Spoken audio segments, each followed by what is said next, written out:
Hey, my name is Smithy. Welcome to my channel. What we do on this channel is truck videos, travel videos, and any other thing. So if you stick around, if you hit subscribe, you'll definitely see something that you like or that you didn't know, and you'll learn something. This video, I'm going to be showing you how I built a platform in my 2012 RAV4. This generation was from 2006 to 2012. I don't remember if it's 2007, 2006. It's extremely simple. That's why I wanted to make this video, because I know a lot of people are out there making SUV conversions, van conversions, car conversions. I've seen a guy in a Prius. Like, what I'm gonna do is I'm gonna take everything out so you can see exactly how easy it comes in and out of the vehicle. Then I'm gonna explain how I did things so you can do it at home. Keep in mind, I just finished this like the other day, so it's still bare wood. There's no paint, there's no flooring.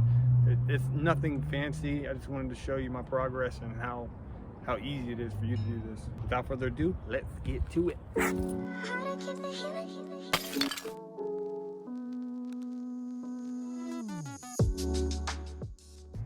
All right, so here we are in the back of my RAV4. Like I said, I just finished this, so it's gonna be bare wood, bare metal. It's nothing crazy. First thing first, I'm gonna pull out this mattress to show you what's going on underneath. That's where all the work is. All right, so here you have it. Here's the whole bed platform. This entire platform is 73 inches long to the edge of that wood right here from the end here. As you can see, I haven't cut off these edges to round it out. That's why it bows a little bit, because I got a round here and I have the round here. But for the most part, it's done. This platform has 3 different compartments. The first compartment is this back piece right here. As you can see, it's really, really big and there isn't much to it. So, and let me show you the other 2 compartments. All right, so next up is passenger side rear. As you can see, I got 2 hinges here in the middle. That's 2 separate drawers. So this is one, and this is the second compartment on this side. So I broke it up into 3 sections, so 1, 2, and 3. This piece is just screwed down so I can lean my seat back and not have to worry about opening the drawer if the seat's back. I don't like adjusting the seat just so I can get into my cubbies. All right, so here's both hinges open. This is just scrap wood, so I can show you how it opens. Like I said, it's just been built. I do have hinges, they're right here. They're gonna be mounted like this, so it'll hold the drawer open. As you can see, it's a lot of storage. What I'm gonna do is I'm gonna lay a carpet down. I'm gonna take this out, flip it over, lay carpet on it, staple it down so it'll conform to the vehicle, and you won't see all the bare metal. There's bare metal right here. I'll show you in a second. And then this is the carpet for the actual car. So there's a little bit of work to be done. And as you can see from this angle, this is the bare metal I was talking about. It's just sound deadener from the manufacturer, so you don't hear a lot of road noise. And then this is actually the metal of your vehicle. So I'm gonna go ahead and take it out. Got myself a drill, a cordless drill. This entire build was put together with a regular Phillips head screws and then star keyed wood screws, so it'll actually dig in the wood a little bit better. All in all, with the hinges, I only spent about $100. So let's go ahead and start taking it apart.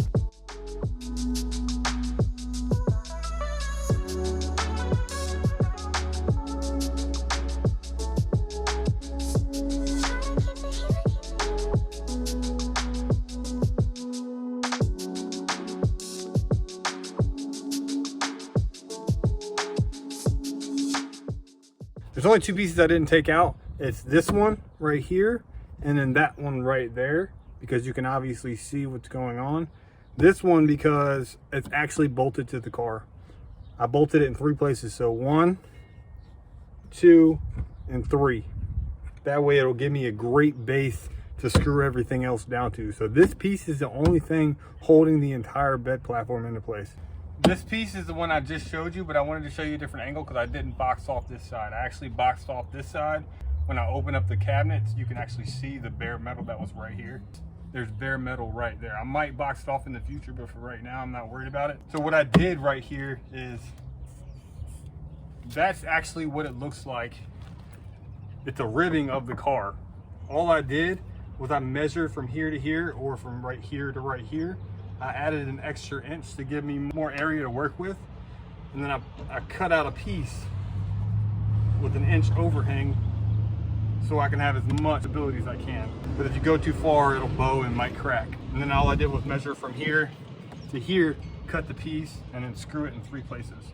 But if you do this, Go underneath your vehicle and make sure you're not drilling into anything. There's nothing here, it's just an empty cavity on my RAV4. But make sure you check your vehicle, whatever that may be, so you don't hit anything important like a fuel pump, a spare tire, anything could be under there. And this back piece, it used to have a cover right here. And there's a lip where the cover would sit. All I did, again, the lip goes to about right here. I gave myself an extra inch so I can have something that it can sit on. Then I just drilled 5 screws all the way down so it'll hold it in place. And then I also hit it right here, and then again on this other side to give it more stability, because this plastic, it does move a little bit, but I don't need it to be structurally sound because the lid's just going to sit right on it.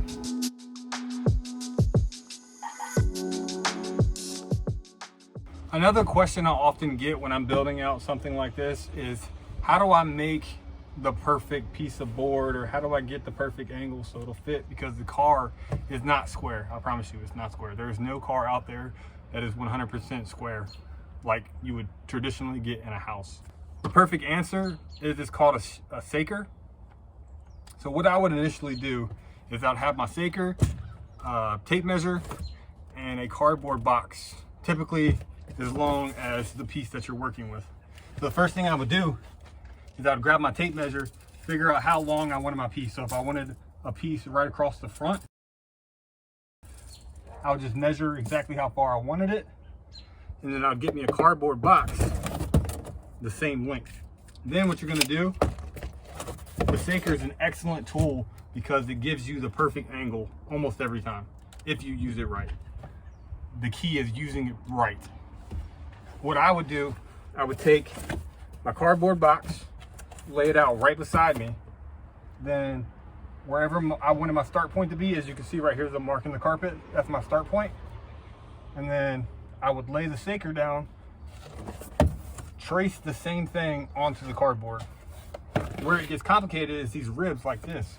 So what you do, you keep it level, and it measures it out all for you. And it'll hold that design, and you just draw that design on your cardboard and then transfer it onto whatever wood you're working with. In my case, I used 1/2 inch wood. It's extremely simple if you use it right. Try and keep the black level. Yeah, hope that helped. And I got this saker at Amazon as a gift from my mom. I think it was like $19 to $26, somewhere in there. So here's the piece that I was just showing you, the example. As you can see, it goes down, it goes up, goes around the actual drive shaft, and then it goes right back down.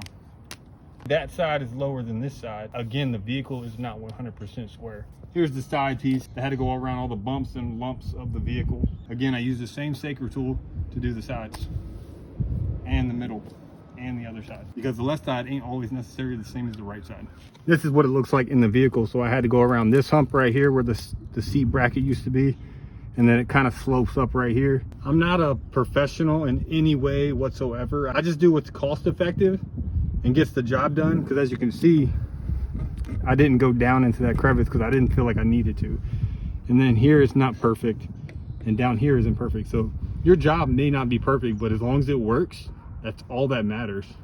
And another reason why I walled this off right here, this piece right here that's mounted to the car, is because I actually screwed this piece into this piece so it holds it together. The other thing I did is I put two 2x2s on the sides where the lid is going to sit, so I don't put weight on it and then the hinge like fold in. This just gives me extra support. So how I made these hingeable doors right here, I just cut one piece of wood to this measurement, then I cut it again, then I cut it again. Then I bought these hinges at Lowe's. They come in a bunch of different assortments. They have 8 inches all the way up to 72 inches. So I bought the 72 inch one. I measured the length here, cut that length on the 72 inch one, and I did the same thing with this, and that gave me 2 hingeable sides. And I did this so this piece would hold down the weight of the whole thing, because leverage, you know. I did the same thing with this piece. As you can see, it's hinged on that little piece right there. That way this is stationary, and then this can move freely.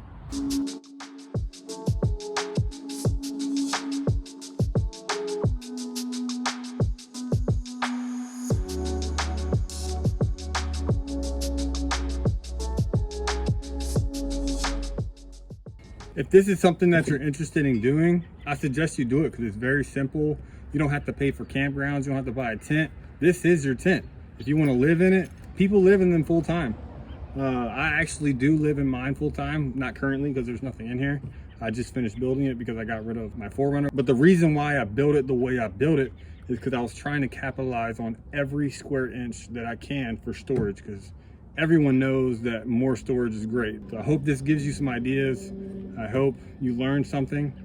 And if you have any questions, just drop them down in the comment and I'll get to them as soon as I can. I'm pretty good with getting back to the comments.